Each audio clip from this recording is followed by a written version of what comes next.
Hi everyone. Our word of the week was truth, and I took this opportunity to really reflect on my year because it really was about coming face to face with truth after truth and hitting the mat and letting the truth set me free. But first, it was very painful with every truth I was facing. When I look back over earlier in the year, it started out with a conviction that I had been performing at my life instead of living my life. And the truth was, I was trying to please everybody but myself. And it occurred to me that I could get to the end of my life having tried to appease and please everyone and not lived my own truth. I had to hit the mat on that one. And it followed with some hard decisions about my life. I could look at my own social media personal pages and think, wow, I looked like the great happily ever after. And it was a series of photo ops. Life isn't a photo op. And I didn't want the end of my days to be a bunch of pretty pictures with hurt really going on the inside. Following the end of my marriage this year, which was a very painful time for me and for my ex-husband, who I have great love and respect for, I knew I needed further truths to be discovered because I didn't want to make the same mistakes I had made in the past. And I went on a spiritual journey. And in Costa Rica, I kept hearing, stop doing and start being. I realized that so much of my self-worth was wrapped up in what I could accomplish instead of who I was. This whole concept of self-love, which I used to think of as a bad thing, a conceit, was actually a very necessary core value upon which the rest of your life is built. So that transition from doing to being had to involve coming face to face with how I really felt about me and loving me unconditionally. Truth be told, I'm not always there, but at least I know that's where I need to get back to when I get off. And the third truth, not performing at life, but living life.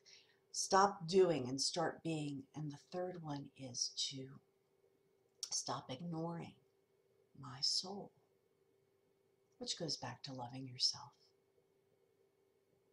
I realized that in the effort to obtain and do and please everybody, all those previous two things, I had stopped listening to my inner voice. When I felt a feeling, instead of letting it be felt, I would shove it down. Pay no attention to that emotion behind the curtain there. And then it would pop up in other unhealthy ways. So part of honoring my soul was acknowledging my feelings and letting them be felt.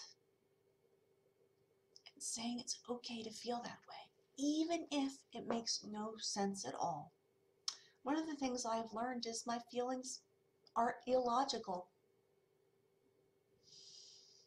But just telling me that or telling myself that doesn't help.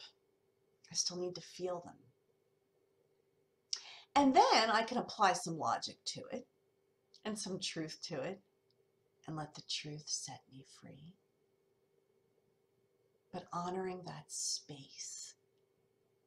It's okay to be upset. It's okay to be angry. It's okay to be sad. It's okay. It's okay. It's okay because you're okay. I'm okay. It's okay. It goes back to honoring and loving yourself. These are 3 truths that I hope I carry with me, not just into 2018, but for the rest of my life. And the 4th thing is, because I've always been, go from fear to love, go from fear to love. Oh, it's fear, go to love, love, love, love. But not just that, putting out, but letting love in. And it comes in surprising ways and surprising packages. It's unexpected sometimes, and sometimes it seems too good to be true. And I'm learning to let it in anyhow. Don't try to look at love sideways and question it and strategize it and have it all make sense, because just like your feelings, sometimes love just doesn't make any sense. But it sure can heal your heart. Love doesn't have a timeline. It doesn't follow a script. But when you're privileged enough for it to come into your life, let it stay and embrace it. Let it stay and embrace it. Because if you do that, then you'll have a whole lot more to give out too. This is the week of Christmas Eve. So I'm ending a week of truth with the request for a word to help us go through this holiday season. Give us the wisdom and the word that we need, Holy Spirit. And the answer is support. Support. Holding each other up. You know, the holidays are a time when loss is felt more in a more amplified way, where pain can also be supersized, and loneliness as well. This is not a time to sit with our feelings all by ourselves, but to share them,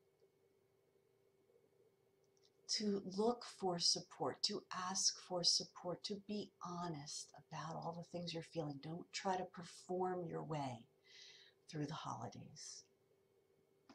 Allow yourself to feel your feelings. Express them with those that have earned your trust. Receive the support you need, and look, I keep wanting to tell you, look for love in unlikely places. Because in those places where you allow the surprises of love to come in, you'll find the support that you need. It could be a cashier at the register when you're paying for your final Christmas gifts who just says something kind. It could be that change you throw into the Salvation Army bucket, and all of a sudden love fills your heart because you think no matter what you're going through, there are other people in greater need. And sometimes in giving support is where you'll find that your love tank gets filled up again. So in this tender time of year, let's look for opportunities to extend love and support, knowing that you can't outgive God, and whatever you sow, you're going to reap, my friend.